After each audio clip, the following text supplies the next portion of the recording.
아침에 탄산음료에 대한 기사를 읽었습니다. 얼음을 넣어 마셔야 그나마 건강하다는 내용이었습니다. 그러고 보면 탄산음료만큼 잔소리가 많은 음료는 또 없겠다는 생각이 듭니다. 이빨을 콜라에 담가두니 부식이 되었다는 실험, 각설탕 몇 개가 들어가 있다는 설탕 함유량 경고, 마시고 바로 양치하지 말고 1시간 정도 시간을 둬야 한다거나 마신 콜라의 양만큼 물을 꼭 섭취해야 한다는 충고까지. 이런 모든 잔소리에도 불구하고 우리는 의뢰 콜라 안 마시고 오래 사느니 마시고 빨리 죽을래 라고 말했었죠. 그 모든 것에도 불구하고 너를 원하는 모습이 흡사 고백 같기도 한데, 콜라만큼 누군가를 사랑한다면 그것 참 충만한 사랑이겠습니다. 그럼에도 불구하고의 자세로 하루하루가 채워진다면 그 하루는 탄산만큼이나 짜릿하겠습니다. 콜라일지 사이다일지 마운틴듀일지 암바사일지 모를 문학소년단입니다.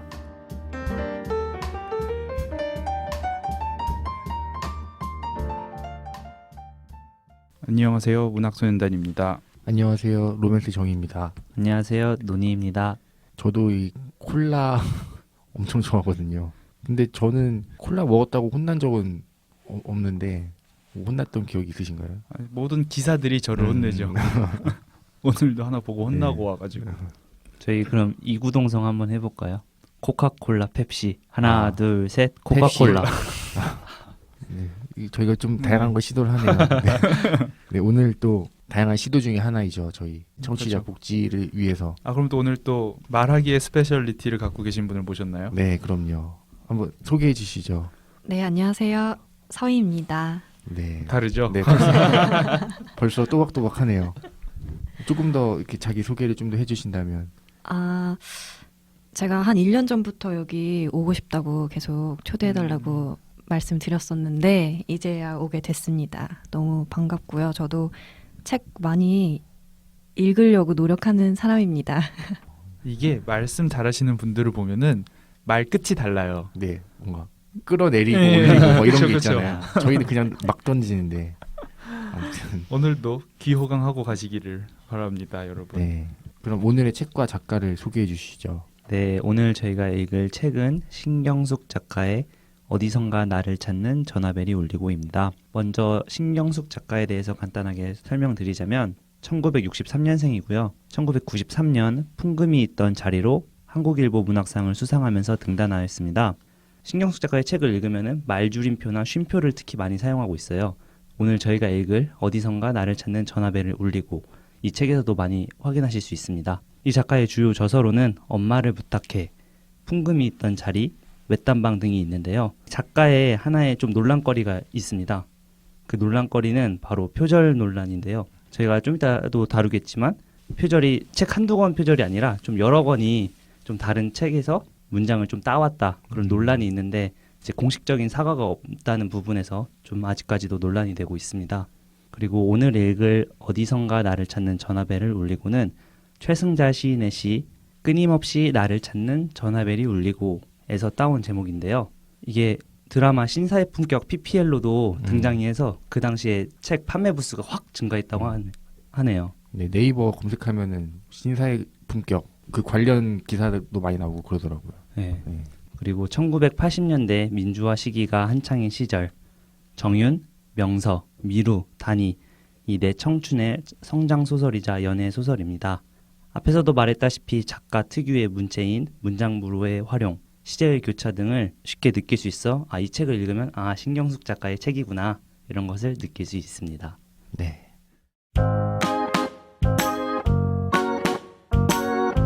이걸 읽어 말아.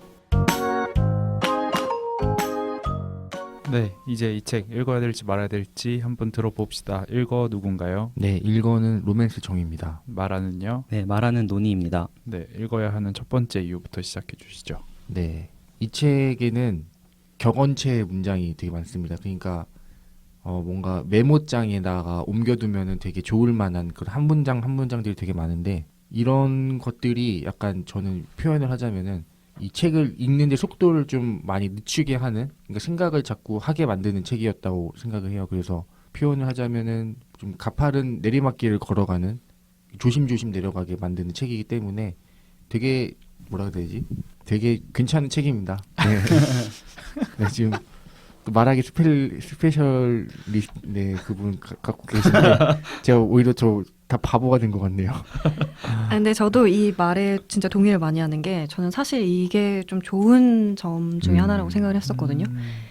그렇게 어떤 내가 책을 읽으면서 생각할 수 있는 시간이 더 많아진다가 좀 장점이라고 좀 생각했던 것 같아요. 제가 이 말 하고 싶었던 거거든요. 네, 아무튼 그렇습니다. 네, 읽지 말아야 할 첫 번째 이유입니다. 표절 작가의 책을 추천한다는 것은 네, 이 책 역시 린저의 생애 한가운데를 표절했다는 의혹을 받고 있는데요. 표절 작가의 책을 굳이 추천한다는 것은 좀 꺼림칙하네요. 일단 표절에 대한 얘기는 뒤에서 계속 나눠보도록 하죠. 두 번째 읽어야 할 이유입니다. 이 한국 현대사의 그 거대한 흐름 속에서 그 시대를 어떻게든 지나온 사람들을 보면은 그 사람들 이야기에는 힘이 있다고 생각을 하거든요. 그런 와 그때는 어떻게 이런 시절을 버텼지, 어떻게 이런 독재와 이런 걸 버텼지 하는 그런 이야기를 듣는 것만 해도 가치가 있다고 생각하기 때문에 이 책 꼭 읽어보셨으면 좋겠습니다.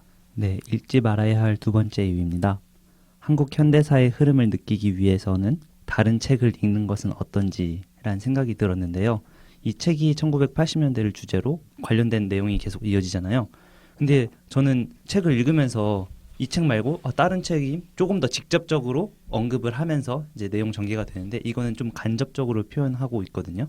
그래서 굳이 한국 현대사의 흐름을 느끼기 위해서 이 책을 읽는 것은 물음표다라는 생각이 들었습니다. 네.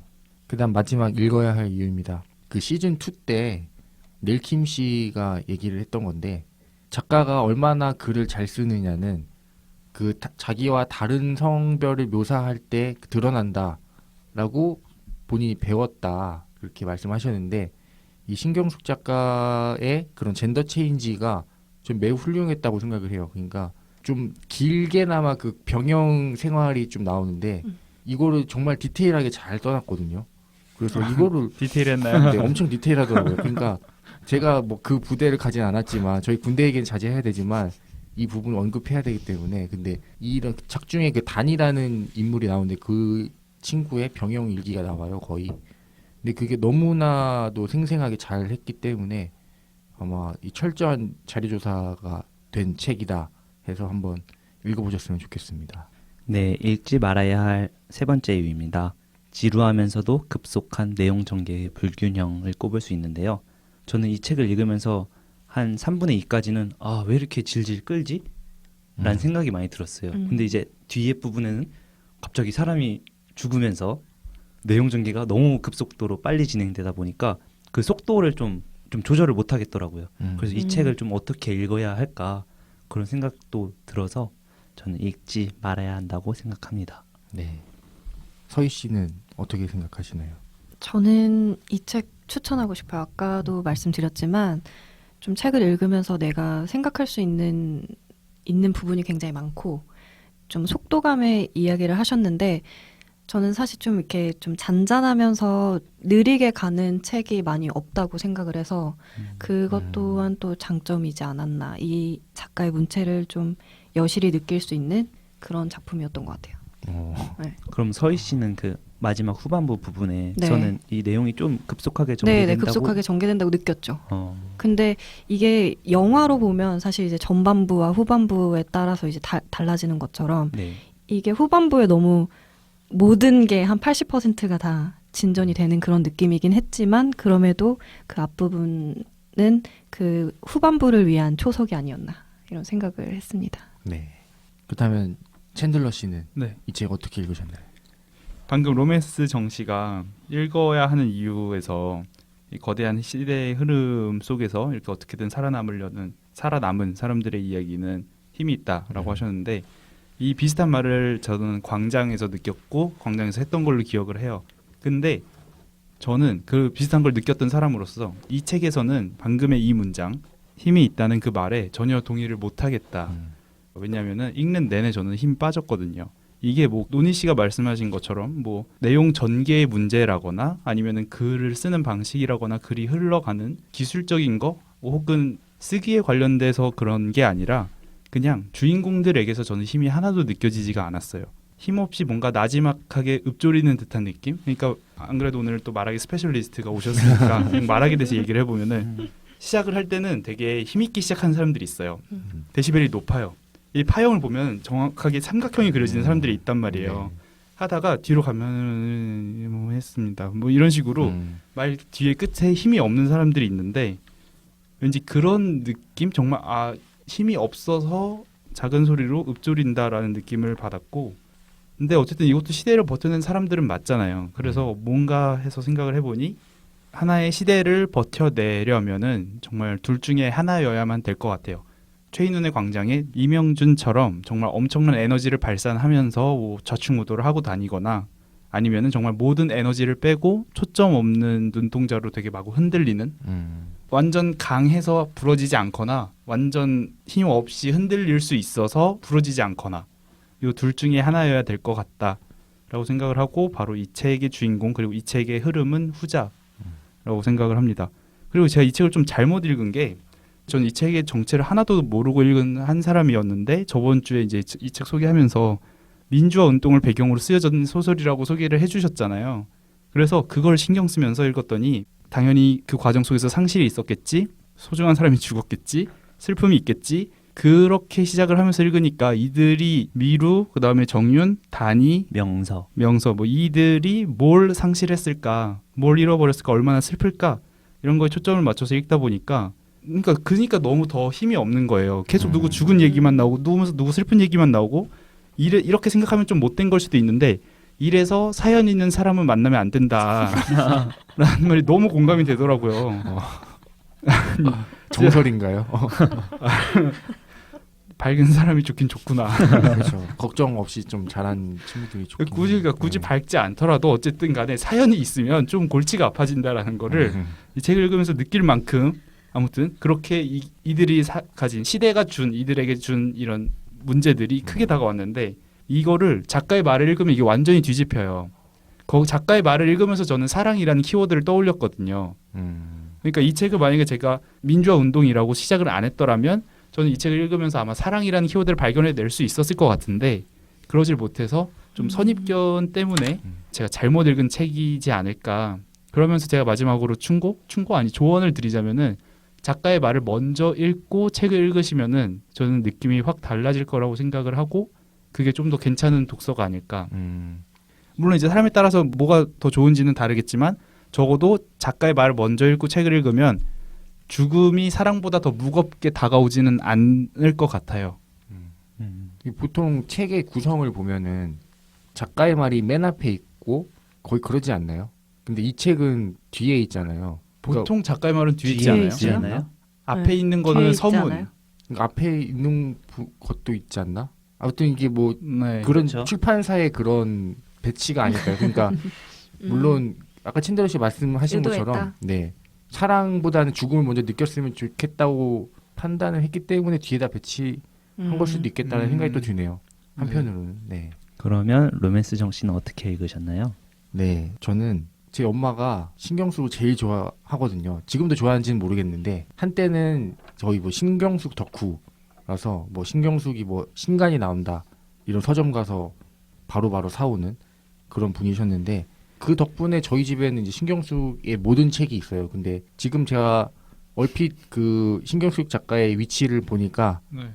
저 베란다에 꽂혀 있긴 하더라고요. 그래서 이제 어머니도 안 좋아하시는구나라고 생각이 들었는데 덕분에 저도 어머니 영향 때문에 이 책을 한 3, 4년 전에 읽었어요. 근데 그때는 읽기 전에는 내용은 잘 기억 안 났지만 뭐 이 책 읽으면은 내가 뭔가 가슴 한구석이 좀 저릿한 그런 느낌만 남아있던 책이었습니다. 근데 이렇게 다시 읽고 나니까 뭔가 왜인지 모르겠지만 처음부터 뭔가 내가 이 책을 읽다가 그냥 울겠다, 펑펑 울겠다는 느낌이 계속 들더라고요. 그래서 천천히 쉬엄쉬엄 마음을 다스리며 읽었고 제가 그렇게 느끼는 이유가 이제 뭔가 좀 슬픔이 가장 농축되어 있는 저도 챈들러 씨처럼 이거 사랑이라기보다는 죽음을 좀 더 크게 받아들여서 그런 것 같아요. 그리고 우리나라의 문학계를 제가 한번 평가를 해보자면은 이 변태 같은 디테일은 김영하 작가가 1등이다.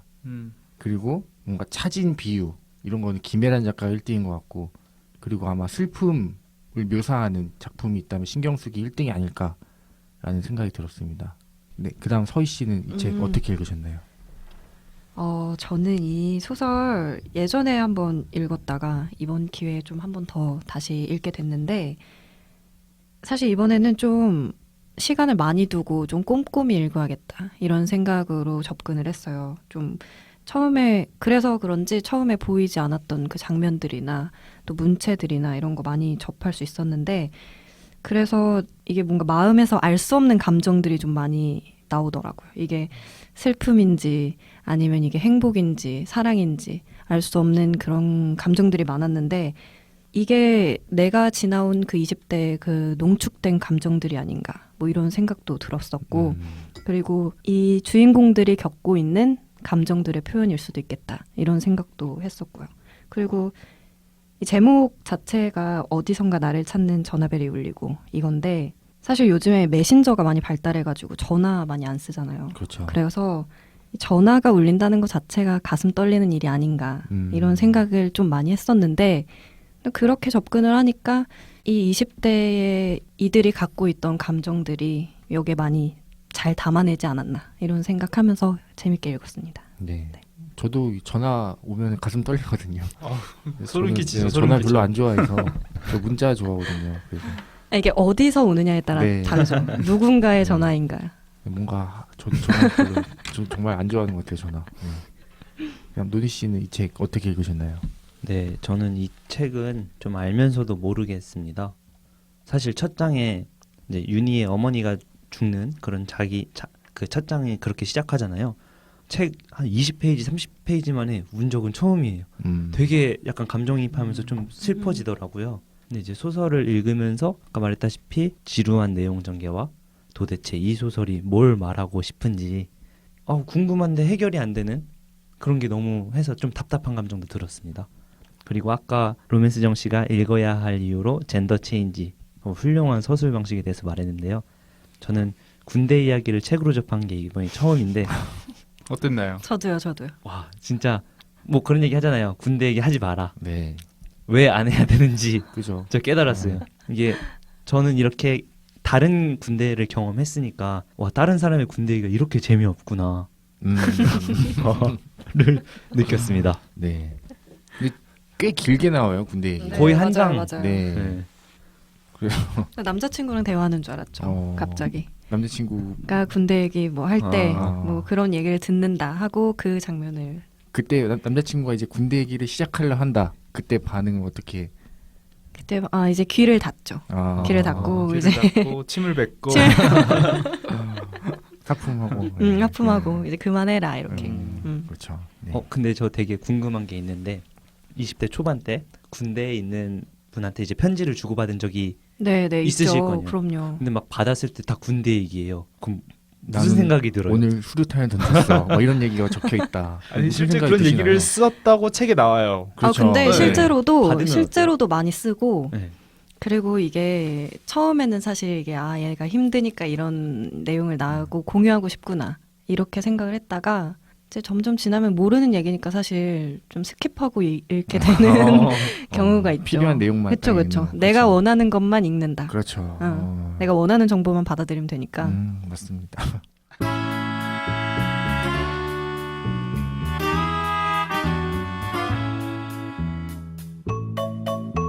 연관 검색어. 네, 이 책과 관련된 그 어떤 것이라도 소개하는 연관 검색어 코너입니다.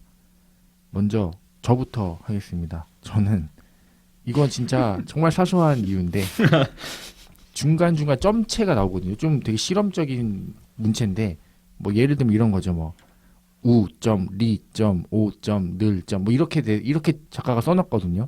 이거를 보면서 갑자기 한 노래가 떠오르더라고요. 빅스의 대단하다 너라는 노래가 있는데 이 제목도 대점 다점 나점 닷 너 이렇게 돼 있거든요.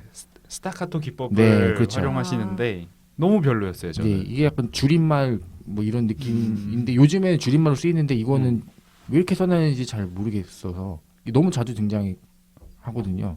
뭔가 강조를 위함이 아니었을까. 네. 근데 이게 너무 많이 나오다 너무 많이 보니까 나오니까? 피로감이 좀 네. 있더라고요. 네, 처음에 이 빅스의 무대를 보면서 뭐 제목 저따구로 지었어라고 했는데 여기서 그게 나오더라고요. 그래서 근데 뭔가 이 빅스 책을 팬들을 읽고 들고 일어나는 거 아닌가요? 뭐안 들으실 거라고 생각하고 근데 아마 빅스 팬들도 아마 느낄 겁니다. 제목이 뭐 저렇지? 맞아요. 네, 뭐 아닐 수도 있겠지만 아무튼 이 책에 영향을 받았던 건 아닐까라는 생각이 들어서 연관 검색어로 꼽아봤습니다. 그다음 챈들러 씨. 바카스입니다. 음, 읽다 보면 너무 피곤해지거든요. 아니, 제가 실제로 너무 피곤하기도 하고 네, 양이 좀 많죠. 네. 양도 다른- 많고 그러니까 읽는 사람으로 하여금 정말 힘 빠지게 하는 소설이에요. 힘이 재미 이런 걸 떠나서 이거를 되게 안 좋고 세속적으로 얘기를 하자면 누군가의 감정 쓰레기통이 된 기분도 들어요. 아 유나 너 또 힘들구나. 유나 근데 너 전화는 안 받을 거니? 미루야 전화 좀 받지 않을래? 계속 힘든 사람들이 힘든 얘기만 해요. 그리고 저는 이거를 한 번도 집에 앉아서 읽지 못하고 계속 지하철 왔다 갔다 하면서 읽었거든요. 그러니까 정말 힘들더라고요. 안 그래도 힘든데. 맞아. 안 그래도 네. 힘든데. 맞아. 그래서 바카스. 또 표지도 노랗거든요. 네, 그다음 서희 씨는 어떤 게 떠오르셨나요? 저는 좀 진부하긴 한데 영화 1987이 생각이 났는데 이 영화도 민주화 운동 배경으로 한 영화예요. 근데 그 중에서도 그 극 중에서도 잠깐이지만 김태리랑 강동원의 이런 청춘들의 사랑과 우정을 그리는 장면들이 있는데 이제 그게 이 책하고 좀 연관이 있는 장면이지 않나 이런 생각이 좀 들면서 좀 배경이나 혹은 뭐 이 시대 시대상 같은 거를 이해하기 위해서는 좀 가볍게 영화로 보면 좋을 것 같아서 이거를 연관 검색어로 꼽았습니다. 네, 그 영화 보니까 거기도 신발 가게 장면 나오잖아요. 네, 네. 여기도 나오더라고요. 맞아요. 그래서 오버랩이 많이 됐던 네, 것 같아요. 저도 딱 그 장면 보니까 이게 생각이 났었습니다. 그다음 노니 씨는 네, 저는 구글 맵스의 타임라인이 떠올랐습니다. 사실 책에서 정윤이 무작정 지도 책 한 권을 사고 자기 동네를 돌아다니는 모습이 있는데요. 저는 그 사진 저장하는 클라우드로 구글 포토를 사용하는데 어쩌다 구글 맵스 가다가 그런 걸 봤어요. 내가 이날에 이 사진을 찍었네? 지금 제가 화면을 보여드리면은 이게 제가 2018년 10월 5일 날 이탈리아 여행 간 그 길이 루트가 다 나오는 거예요. GPS로. 저런 게 있네요. 근데 놀라운 거는 내가 어디서 뭘 했고 이게 사진까지 연동이 되다 보니까 진짜 이게 다 나와요. 제가 어디서 뭘 했고 이런 게. 저 지금 아이폰 광고 보는 줄 알았어요. 그래서 이런 걸 보니까 내가 진짜 이때 뭐 했구나. 내가 이렇게 돌아다녔지? 이런 거를 좀 그대로 느낄 수 있는 GPS 일기장 좀 한 번쯤 본인의 타임라인에 들어가서 보는 걸 추천드립니다. 네, 혹시 뭐 아이폰 쓰시나요? 안드로이드 쓰시나요? 이거 구글 맵스는 그냥 깔면은 되는 거라. 다 되는 다 건가요? 돼요? 네네. 아. 근데 제가 알기로는 안드로이드는 구글이 기본 설치 프로그램이고 유튜브처럼. 근데 애플 유저는 유튜브를 따로 다운받는 설치. 것처럼. 다운받는. 네. 맞아. 그렇게. 네. 그렇군요. 문학소년단 선서.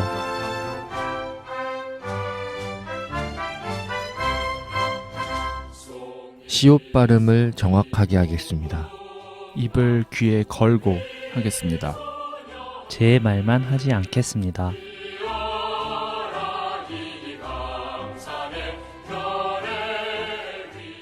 네, 이제 책의 이야기를 나눠보는 시간입니다. 먼저 1부와 2부는 크게 미루의 누나, 미래의 네. 분실 자살 이전, 즉 7부 중반까지 끊어보았는데요. 이 책의 좀 특징이라고 하면은 번호가 붙은 이야기와 명서의 갈색 노트로 구성되어 있습니다. 그래서 이제 서술자가 2명이서 내용을 전개하고 있습니다. 네, 먼저 주인공인 정유는 어머니가 편찮으시면서 서울 사촌 언니 댁으로 상경하게 되는데요. 그 이후 대학 입학하고 나서 어머니가 돌아가시게 됩니다. 그래서 한 학기 만에 휴학을 하고 고향으로 돌아오는데 아버지의 설득과 본인의 마음을 다잡으면서 다시 복학을 하게 됩니다. 이제 시인인 윤 교수님의 수업을 들으면서 명서와 미루를 알게 되는데요. 정윤이는 미루와 함께 목욕탕, 그리고 미루가 전에 살던 외할머니 댁, 그리고 미루의 집에 방문하면서 서로 더욱 가까워지는 장면을 그리고 있습니다. 윤 교수의 첫 수업 장면에서 크리스토프 이야기를 하는데요. 혹시 기억나는 교수님 혹은 선생님의 말씀이나 이야기가 있으신가요? 저는 예전 대학교 때 전공 교수님이 해주신 말씀인데 진짜 3천만 원만 있으면은 콜롬비아의 시민증을 얻을 수 있다 이런 거. 저희 선생님이 남미 쪽에 되게 관심이 많으셨거든요. 네네. 그래서 뭐 한국 카바레 협회 뭐 이런 데도 되게 관련이 있으시고, 근데 그 카바레가 되게 지금 뭐 불건전하다고 생각하시겠지만 정말 그냥 무도회의 그런 남미 문화 네네. 그런 건데 이제 좀 변질이 됐죠 우리나라에서는. 네, 근데 그쵸. 그만큼 그런 남미에 대한 열정이 많으신 분인데 그분의 이제 노후 계획이 콜롬비아에서 그런 사는 거더라고요. 그때 뭐 콜롬비아 얘기 많이 들어가지고 그때 가장 인상 깊었던 게 3천만 원이면은 브로커가 그거를 뭐 해준다. 영주권을 얻을 수 있는 네. 건가요? 그렇다고 하더라고요. 근데 3천만 원이 작은 돈이 아니죠. 네, 그렇습니다. 네, 저 같은 경우에는 학생 때 놀아라 이 말이 가장 기억에 남는데요. 굳이 말 안 하겠습니다. 놀아라. 놀아라. 내 수업 듣지 말고. 네, 수업 빠져도 되니까 자기는 출석 체크 안 한다. 열린 교수님이시네. 네. 이게 또 그러네요. 그때 강의 평가는 잘 하셨나요? 제가 제 평점보다 낮은 학점을 받아서 음. 좀 별로 안 좋아합니다. 그래요. 그럼 챈들러 씨는 사회학 전공 수업 교수님이 해주신 말씀인데 그분은 사회학 전공 수업 교수님이니까 당연히 사회학 박사시잖아요. 그분이 해주신 말입니다. 결혼정보 회사, 듀오나 뭐 이런 것들 결혼정보 회사에서 최하 등급에 속하는 이가 바로 사회학 박사다. 뭐 진지하게 사회학 대학원을 가야겠다라고 생각하지는 않았지만 어쨌든 대학원을 갈까? 사회학 좀 더 공부해보고 싶은데 라는 생각이 들 때 마침 해주신 얘기여가지고 바로 이제 피와 살이 됐네요. 피와 살이 됐죠. 혹시 교수님은 결혼하셨죠? 그거 잘 모르겠어요. 근데 왜 사회학 박사가 물론 뭐 그렇죠.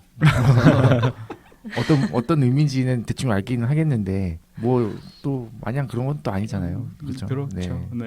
네. 그리고 제가 다음으로 나눠보고 싶은 얘기가 어쨌든 이 소설의 내용 상황이 이제 계속 민주화 운동을 하는 그런 시위 중인 그런 현상을 그려냈는데 여러분도 어떤 시위에 참여해본 그런 경험 같은 게 있으신가요? 저는 제가 정치외교학과 나왔거든요. 그래서 이쪽으로 또 네, 제 주변에 이런 거 다니는 친구들 많고 활동도 많이 하는 친구들 많았고 그래서 제가 대학교 때 간접 경험을 많이 했던 것 같아요. 사실 저는 이렇게 시위를 많이 나간 적은 없었는데 가장 기억에 남는 거는 인근에 있는 대학교 한 3-4학교 같이 합쳐가지고 4.19 걷기 행사였는데 그 우이동에 있는 4.19 기념비 탑까지 걸어가는 그런 행사인데 이때는 사실 못 모르고 이제 참여를 하고 했었는데 지금 생각해보니까 그래도 의미가 많이 좀 있는 그런 활동이었더라고요. 네. 그런 걸 하는지도 몰랐네요. 네. 정외과니까 또 가능했던 활동 아니었을까. 정치 외교학과 학생들은 정말 그렇게 정치에 관심도 많고 외교 문제도 관심이 많아요. 사실 술에 제일 관심이 많고요.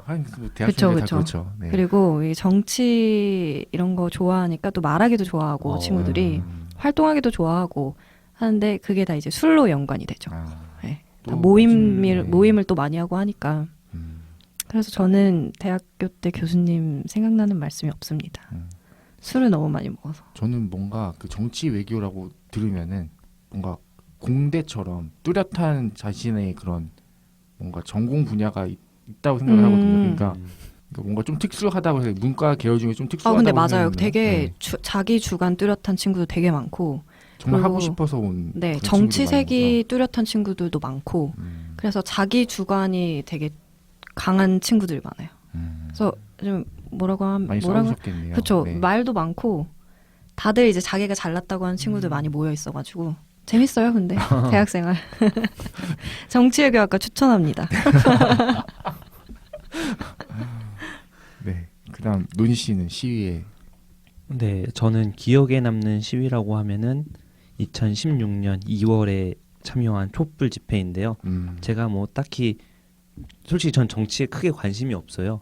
근데 제가 왜 2016년 2월이면은 거의 끝나갈 때쯤이거든요. 제가 왜 이때 가게 됐냐면은 제가 15년도 후반부터 잠깐 외국에 산 적이 있어요. 근데 이런 뉴스로만 접하잖아요. 한국의 상황을. 되게 마음이 아픈 거예요. 나는 여기에 참여하지 못한다는 것도 그렇고 저는 약간 국뽕이 있거든요. 근데 내가 사랑하는 조국이 나라가 사랑하세요? 저는 사랑해요. 어. 네. 근데 막 이렇게 너무 상황이 안 좋으니까 안 좋은 게 계속 나오다 보니까 속상한 거예요. 그래서 제가 2016년 2월 5일 날 한국에 돌아왔는데 그 주 토요일 날 바로 갔어요. 와, 근데 갔는데 그럼 뽕이 차오르잖아요. 아니 시위가 6시부터예요. 근데 어떻게 하다가 4시에 갔어요. 가자마자 눈물이 나는 거예요. 진짜? 진짜요? 네. 우리 조국이 지금 아니야. 이렇게 망종가? 망종을 들었다니 이런 느낌에 그동안 내가 이제 함께하지 못한 그런 것도 미안함도 막 좀 있고 감정이 복받쳐서 1시간 동안 울고 시위 안 하고 집에 갔어요. 본 시위 하자 5시쯤에 집에 가신 네, 거죠. 너무 울어가지고. 뭐 1시간 동안 우셨으면 뭐 네, 근데 힘드셨겠네요. 되게 지금 생각해도 마음이 뭉클하네요. 아프네요. 네, 뭉클하네요. 저는 외국에 나가본 적이 없어가지고 이 감정이 잘 뭔지 모르겠네요. 저도 아마 그때쯤인 것 같은데 한참 뭐 시국선언 할 때 저도 학교에서 한 시위가 되게 인상 깊었는데 이제 시국선언이 아니라 시굿선언이라고 그 학교에서 막 굿을 했거든요. 비꼬는 거죠. 그렇죠. 네. 그래서 막 퍼포먼스도 하고 되게 막 풍자하는 뭐 극도 하고 막 공연도 하고 했는데 그렇게 좀 강요하는 느낌이 아니라 좀 더 그냥 쉽게 약간 좀 즐길 수 있게 시위를 그런 느낌은 좀 처음이어가지고 되게 이래서 인상 예술하는 사람들을 건드리면 안 돼요. 장난 아니게 하거든요. 너무 막 거기 진짜 막 빨간 막 한복 입고 막 칼로 막 하는 거 보면서 되게 멋있어가지고 네, 그렇습니다. 혹시 챈들러 씨는 저는 듣다 보니까 제가 서희씨 인근 학교였나 봐요. 같은 학교일 수도 있어요. 같이 걸었나 보네요. 저도 그걸 걸어서 의동으로 간 기억이 있고 시위라고 해서 딱히 나가본 적은 없는데 시위 비슷하게 이 흥분되고 뭔가를 던질 기세 근데 저들을 죽여야겠다는 야구 볼 때 벤치 클리어링 한 번 했거든요. 그 시위가 아니죠. 그 열기란 시위가 이렇겠구나. 네. 혹시 어느 벤치 클리어링이었나요? 기억나시는 게? 그건 기억이 안 나요. 네, 그건 기억이 안 나고요. 네. 다만 제가 의자 팔걸이에 발을 올린 것까지 기억이 나고 한 손에는 맥주가 들려 있었다는 것도 기억이 나고. 네. 네, 그렇습니다. 제가 방송을 망치고 있는 거예요. 네, 그리고 그 다음으로 제가 나눠보고 싶은 얘기가 27페이지에 내가 21살에 다시 이 도시로 돌아오면서 나 자신과 약속한 것은 5가지였다. 책을 다시 읽을 것. 책을 읽을 때마다 발견한 새로운 단어와 그 뜻을 노트에 적어 개인 사전을 만들 것. 일주일에 시 한 편씩을 외울 것. 추석 때까지 엄마 묘소에 가지 말 것. 이 도시를 하루에 2시간 이상 걸을 것. 뭐 이런 주인공이 다짐을 하거든요, 정윤이. 여러분들도 한 이맘때쯤에 뭔가 계획도 많이 세우고 다짐도 많이 하는 그런 나이라고 생각을 하는데 기억에 남는 그런 나의 20살 적의 다짐 같은 게 있나요? 저는 술 마시고 취해서 택시 타고 집에 가지 말 것. 소박하다. 저 이거 정말로 대학생활 중에 한 번도 어긴 적이 없어요. 강남에서 술을 1시까지 먹어도 막 이렇게 저렇게 심야버스 한 번 타고 어디서 갈아타서 심야버스는 아니지만 늦게까지 동네로 가는 버스 타고 막 새벽 3, 4시에 대중교통을 이용해서 집에 도착하고 집념의 사나이였는데 회사를 가자마자 어기게 되더라고요. 편한 게 좋죠. 그렇죠. 네. 네. 조금 그렇죠. 네, 좀 더 여유로 있으면 되니까. 네. 저는 제 카카오톡 배경 화면에도 했었는데요. 아침에 일어나서 물 2잔 마시기, 귀엽네요. 말에 감정 담지 말 것, 받은 만큼 베풀기, 계획적인 삶 살기, 무기력한 모습에서 벗어나기 이렇게 적었네요. 근데 이게 되게 진짜, 정확하게 계획성 있게. 귀엽네요. 이런 것도 적어두고. 이 물 2잔 마시기는 이게 딱 20살 때 21살. 21살 때. 네. 21살까지만 해도 다른 사람이 다 저를 좋아했으면 좋겠다라는 생각을 가졌는데 이게 그 일환 중 하나예요. 내가 이러면 다른 사람들이 나를 좋아할 거다. 그게 깨졌어요. 깨진 일이 있었는데 아. 깨지고 나서 왜냐면 근데 솔직히 생각을 해보면 저도 다 안 좋아하거든요. 그렇죠. 그러니까 이게 네. 되게 욕심쟁이에요. 그래가지고 말에 감정을 이제 싫어하는 사람이랑 대화를 할 때도 감정을 담지 않고 받은 것은 꼭 베풀도록 하자 그런 거였습니다. 네. 그다음 음. 서희 씨는 기억에 남는 다짐이 있나요? 저는 20대니까 열렬히 연애하자 뭐 이런 다짐 했던 것 같아요. 그때만 할 수 있는 게 있다고 생각을 했던 것 같아요. 지키셨나요 그 다짐을? 네, 열렬히 지켰죠. 아, 쉬지 않고. 잘하셨네요. 네, 이런 근데 거. 이게 이렇게 지나고 보니까 그때만 할 수 있었던 경험들이 굉장히 많은 것 같아요. 그 연애뿐만 아니라 그렇죠. 네, 네. 뭐 어떤 경험적인 부분도 그렇고 각종 혜택도. 네. 맞아요. 맞아요. 저도 지금 돌아간다면 이런 것도 횟수로 적어놔야 된다면서요. 구체적인 숫자로 다짐 같은 거는 소개팅 몇 번, 미팅 몇 맞아요, 번 맞아. 이렇게 적어놓을 것 같아요. 맞아. 음, 사실 공부 말고도 할 게 너무 많거든요. 그렇죠. 그 당시는. 너무 아쉬워요. 저도 저 너무 아쉬워요. 그런 거를 제대로 해보지를 못해가지고. 맞아. 그래서 누구한테 들었는지 모르겠는데 친구 아버님이 그렇게 말씀하셨던 것 같아요. 대학 4년 중에 연애만 열심히 해도 하나 건진 거다. 맞는 이렇게 말. 맞는 말씀하셔가지고 그때 그러면 나는 그걸 지켜야겠다 이런 생각을 했던 것 같아요. 친구들도 많이 만나고 재밌었죠. 잘하셨네요. 덕분에. 부럽네요. 네. 갑자기 물 2잔 마시기 이런 생각이 나네요. 네. 저는 진짜 이때쯤인데 20살 때, 그러니까 맨날 제가 학교도 가깝고 이래가지고 제가 항상 화장실을 집에서만 해결했거든요. 근데 밖에 나가서도 이제 해결하자. 이게 저의 좀 다짐 같은 거였어요. 그러니까 밖에 나가면 제가 생리 현상이 멈춰가지고, 그러니까 뭐 소변 같은 거는 이제 작은 친구들은 제가 내보내는데 이제 큰 친구들은 친구들이. 제가 못 내보내는 거예요. 아예 스탑이 돼버리니까 이게 정신적으로 굉장히 스트레스 받고 어디 뭐 MT를 가거나 뭐 좀 멀리 가거나 이럴 때 그러겠다. 제가 이게 너무 신경이 쓰이는 거예요. 그래서 사람의 삶이 전환되는 시점이라고 생각을 해요. 네.